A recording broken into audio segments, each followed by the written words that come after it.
ऐसा क्या हुआ कि तबाही यूक्रेन में और आफत भारत पर? ऐसा क्या हुआ कि प्रतिबंध रूस में और आफत भारत पर? भारत को मिल रही महंगाई की चोट का जिम्मेदार कौन? रूस, यूक्रेन या खुद भारत का सिस्टम?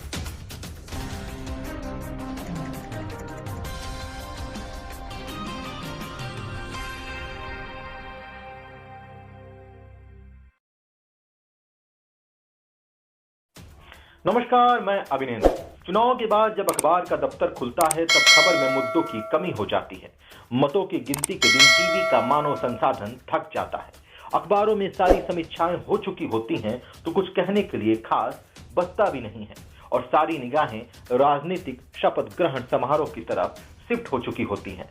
अभी अभी चुनाव हुआ है तो सवाल करने के लिए सामने सरकार भी नहीं होती है। बनने की प्रक्रिया में तो रास्ता एक ही है कि या तो सिर्फ पन्ना को भरा जाए या कुछ ऐसे मुद्दों को लेकर हाजिर हुआ जाए जिस पर नए तरीके से सोचने का मौका भी मिले। ऐसा नहीं है कि एकदम से मीडिया स्पेस में कंटेंट का खालीपन है। प्रधानमंत्री यूपी नाम की फिल्म के सेट से निकलकर गुजरात नाम की फिल्म के सेट पर पहुंच चुके थे। राजनीति में नेता को फिल्म के अभिनेता की तरह भी जीना पड़ता है, यह ध्यान रखते हुए कि कोई फिल्म फ्लॉप ना हो, वरना आगे फिल्म नहीं मिलेगी और अगर फ्लॉप हो जाए तो भी काम करते रहना है ताकि प्रीमियर में बुलाने की होड़ मची रहे। बहुमत का सम्मान और सरकार से सवाल दोनों अलग चीजें हैं। अब जिम्मेदार किसी भी राजनीतिक दल का हो, जब तक मुद्दे जिंदा हैं उनसे सवाल पूछा जाएगा। महंगाई के कारण जब आपकी जेब को 10 लगी हो तो कोई दूसरा आपका बंदोबस्त नहीं कर सकता। सरकार को एक विज्ञापन निकालना चाहिए कि आवश्यकता है महंगाई के सपोर्टरों की। महंगाई के इन सपोर्टरों ने पिछले साल लोगों को समझाने में अच्छा काम किया था। 110 रुपए लीटर पेट्रोल खरीदकर देश के विकास में सीधा हिस्सा लिया था। यदि ऐसे ही महंगाई के सपोर्टर पेट्रोल पंप और बस स्टैंडों पर बैठा दिए जाएं तो पेट्रोल की मार से परेशान लोगों का हौसला बढ़ा सकेंगे। महंगाई की मार से जिनका भी मनोबल टूट गया हो उन्हें तुरंत महंगाई के इन सपोर्टरों के पास भेजा जाना चाहिए ताकि वे 110 की जगह 150 रुपए लीटर पेट्रोल खरीदते समय भी सीना चौड़ा कर सकें। सरकार ने पहले भी कई प्रकार के वॉलंटियर बनाए हैं। स्वच्छता मित्र, गंगा प्रहरी, जन औषधि मित्र और महंगाई मित्र भी एक नया वॉलंटियर हो सकता है। पिछले साल युद्ध नहीं था लेकिन टैक्स था। टैक्स की ऐसी बमबारी हुई कि आपको समझ नहीं आया कि ये क्या हुआ। मई महीने में मुंबई में पेट्रोल 100 रुपए लीटर हो गया था। इसके पहले मार्च और अप्रैल के दौरान लोग 90 से 100 रुपए लीटर पेट्रोल भरा रहे थे। अक्टूबर तक जाते जाते पेट्रोल 110 रुपए लीटर हो गया। टैक्स का ऐसा हमला था कि लोग उबर भी नहीं सके। जुलाई 2008 में अंतर्राष्ट्रीय बाजार में कच्चे तेल का भाव $132 प्रति बैरल हो गया था। तब पेट्रोल का भाव 50 रुपए प्रति लीटर और डीजल का भाव 34 रुपए प्रति लीटर था। उस समय मनमोहन सिंह की सरकार थी। अक्टूबर 2021 में जब अंतर्राष्ट्रीय बाजार में कच्चे तेल का भाव $82 प्रति बैरल हुआ तब पेट्रोल 110 रुपए लीटर हो गया और सरकार नरेंद्र मोदी की है।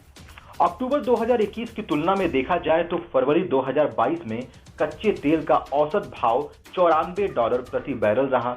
14% अधिक होने के बाद भी फरवरी में 1 पैसा दाम नहीं बढ़ा। अब तो $125 प्रति बैरल हो गया है। चुनाव ना होता तो फरवरी में ही हाहाकार मच गया होता। अब सारे लोग झुंड बनाकर आएंगे और आपसे कहेंगे कि युद्ध के कारण दाम बढ़ रहे हैं। ये भी सत्य है कि रूस और यूक्रेन के मध्य जो युद्ध हो रहा है उसकी वजह से दाम बढ़ सकते हैं। लेकिन सबसे बड़ा और सबसे गंभीर सवाल यह है कि क्या केवल युद्ध के कारण ही दाम बढ़ते हैं या तभी बढ़ते हैं जब युद्ध होता है? फिर चुनाव के दौरान 4-4 महीने दाम क्यों नहीं बढ़ते हैं? ये सब हम वित्त मंत्रालय के जवाब के आधार पर बता रहे हैं। अप्रैल 2007 में कच्चे तेल का भाव $65 प्रति बैरल था। पेट्रोल 42 रुपए लीटर और डीजल 30 रुपए लीटर था। मार्च 2021 में कच्चे तेल का भाव $64 प्रति बैरल था, यानी अप्रैल 2007 की तुलना में $1 कम था। तब पेट्रोल 91 रुपए और डीजल 81 रुपए प्रति लीटर था। जनवरी 2016 में कच्चे तेल का भाव $28 प्रति बैरल था। तब पेट्रोल 59 और डीजल 44 रुपए प्रति लीटर मिल रहा था। 2020 के अप्रैल में कच्चे तेल का भाव करीब $20 प्रति बैरल था। तब पेट्रोल 70 रुपए और डीजल 62 रुपए लीटर मिल रहा था। मीडिया रिपोर्ट्स के अनुसार 24 मार्च 2021 को राज्यसभा में पेट्रोलियम मंत्री ने अपने जवाब में बताया है कि 2009 से पेट्रोल और डीजल पर कितना टैक्स लगता था।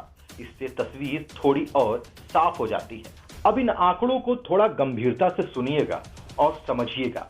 2009 में पेट्रोल पर उत्पाद शुल्क 13 रुपए 75 पैसा था। सितंबर 2012 में 9 रुपए 48 पैसा कर दिया गया। मार्च 2015 में इसे बढ़ाकर 2009 से भी अधिक कर दिया गया, यानी 17 रुपए 46 पैसा।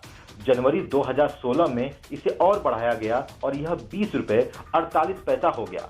मई 2020 में पेट्रोल पर लगने वाला उत्पाद शुल्क 32 रुपए 98 पैसा तक हो गया। आपको कुछ समझ में आया? उत्पाद शुल्क यानी सरकार की तरफ से लगाया जाने वाला पेट्रोल और डीजल पर टैक्स। तो आपने देखा कि उत्पाद शुल्क और सड़क और बुनियादी ढांचे के लिए लगने वाले उपकर से कितनी ज्यादा वसूली हो रही है। अंतर्राष्ट्रीय बाजार में कच्चे तेल के भाव से ज्यादा सरकार के टैक्स के कारण दाम बढ़ रहे हैं और आपकी बचत हवा मिठाई होती जा रही है। अब हमारा सवाल है कि क्या सरकार पेट्रोल और डीजल के दाम को बेलगाम बढ़ने देगी? क्या सरकार को पता नहीं है कि जनता पिछले 1 साल से महंगाई से जूझ रही है? उसके पास अब ताकत नहीं बची है कि नए हमले को झेल पाए।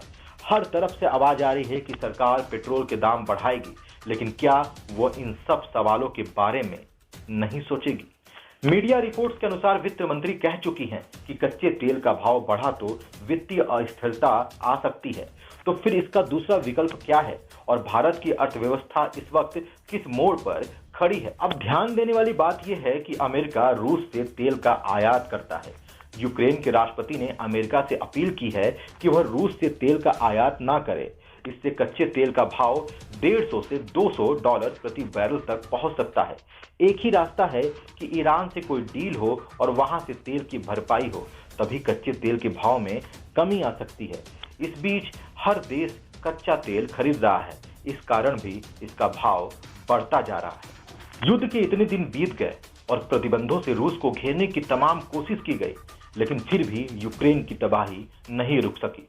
लाखों लोग विस्थापित हो चुके हैं और इसकी कीमत दुनिया के बाकी हिस्सों के लोग भी चुका रहे हैं। पेट्रोल से लेकर अन्य चीजों की महंगाई के कारण अरबों लोग आर्थिक रूप से विस्थापित हो रहे हैं। किसी का पैसा डूब रहा है तो किसी की कमाई घट रही है।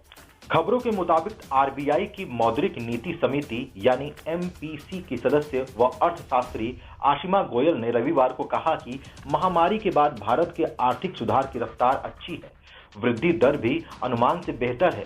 यह आगे भी जारी रहेगा, लेकिन कच्चे तेल की ऊंची कीमतें अर्थव्यवस्था को झटका दे सकती हैं।